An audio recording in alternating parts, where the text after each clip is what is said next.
9 America's Next Top Model posted December 4, 2015, 11:42 p.m. Eastern Standard Time. You guys, this is the last time we're ever going to be on top. America's Next Top Model, and the final winner is the 15 most iconic America's Next Top Model moments of all time after 22 seasons cycles, many Tyra-infused music videos, and too many booty tooches to count. It's all over. Like most good things in life, America's Next Top Model came to an abrupt end, reminding us to reflect on all of the moments, absurd and endearing, that helped us fall in love with the show. Remember when Caridee and Melrose ran through that Barcelona runway as zombie brides? And when the judges thought that Allison Harvard's obsession with nosebleeds was unique? And when Shandi cheated on her boyfriend in the "No, we won't do this." It's not what Tyra would want. She would want us living, H2T, in the now.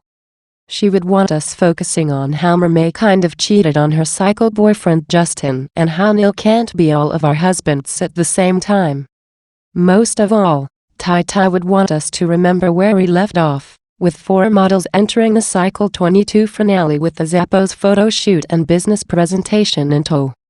So fair warning, spoilers of the season 22 finale below. After a stringent evaluation, only 2 would go on to stomp it out in the final runway. In reality, pretty much all of the contestants were permitted to walk in the final runway, but only 2 would be considered for the crown. If you can depend on Anthem for one thing, it's that more times than not, the model who works the hardest will be the one rewarded. Lacey consistently was one of the most promising models this season, but it was Mermaid who rose to the occasion, overcoming her pageantry past. And with Neil and Mikey, it was hardly ever a contest. If there were ever a contestant who you wanted to root for in a finale, it's Neil. The contestants were asked to prepare a presentation as well, explaining why they should be Anthem. It is handily the best idea that Tyra has come up with since the inception of the show. Let's go over the best and worst feature of each contestant's presentation. Lacey best, good flow worst, fixation on how she lost weight. Mermaid best, focuses on being a business mogul, spells mogul correctly worst, inclusion of selfies. Neil best, effective use of listing worst, Comic Sans, rendering all of the words in the presentation null and void. Mikey best, he cried. Worst, he cried. But it doesn't matter how much Comic Sans you use or how much weight you lose because the story has practically already written itself. Neil and Mermaid, deservedly, move on to the final runway. Mikey's mom cries and asks if she did anything wrong. Though I would argue that when photographed she struggled finding the light without losing her neck, Mikey assures her that she didn't. Miss J opens up the final runway, as the model gods intended. As she makes her pass, you have to wonder how Anthem survived without Nigel Barker or Miss J for 2 whole cycles.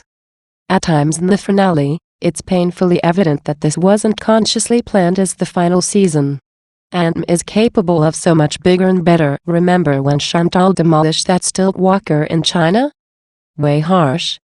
On the other hand, the clothing, per the Anthem usual, is absolutely absurd. Just a lot of chunky haute couture ensembles with an urban chic vibe that you would never be permitted to wear to a Target, unless you're Whitney from Cycle 10 who is so commercial it's painful. Neil's at an immediate disadvantage, unable to feel the beat of the music and pace his walk accordingly. Conversely, Mermaid slays the runway and everything in its wake. Both finalists seem to really nail their walks on their second runs, with Neil finding his footing and Mermaid honing her craft even further.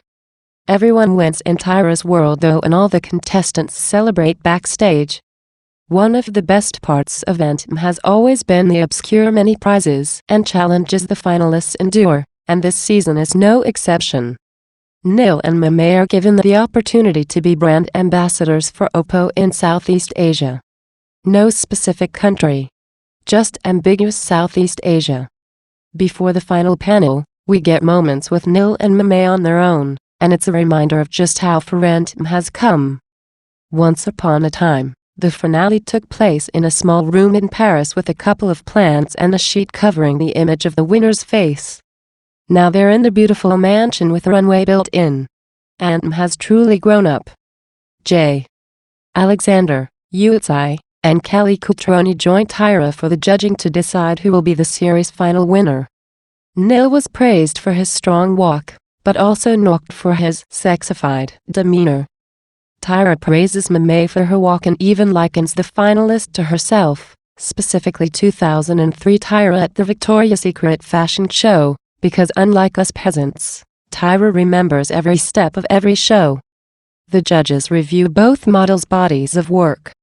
The photos jump back and forth between Neil's hunkiness and Mame's undeniably model-esque features.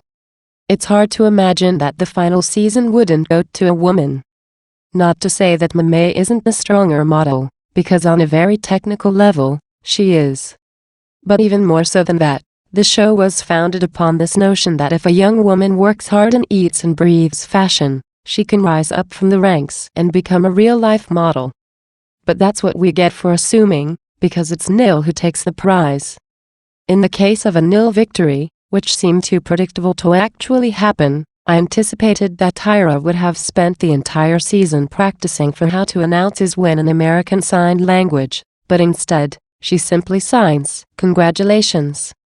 And though it wasn't an Adrienne Curry or a beloved Danielle Evans who finished on top, it was a new version of the anthem fairy tale, a deaf model with a six-pack and icy blue eyes, impossible to root against. And with that, Tyra bids us farewell by telling us that we were still in the running to become the most flawsome version of ourselves. She bids us fierce and love, and like a candle in the wind, poses off into that good night. This is a quintessential top model moment because at its core, Anthem has always been a show about Tyra Banks. At the end of every opening sequence, it's Tyra who is left standing, presiding over her contestants and ruling the roost. We may have watched for our favorites, but we always came back for Tyra. It's a lot to handle, but it's not goodbye. There's no final photo in our hands. It's just see you later. Because you can't truly say goodbye to something that has changed you so profoundly. For over a decade, we thought we were watching a reality show, when in reality, Tyra was watching, nay, rooting for us. They were all rooting for us. So in the wake of this final episode, don't cry because it's over, smize because it happened.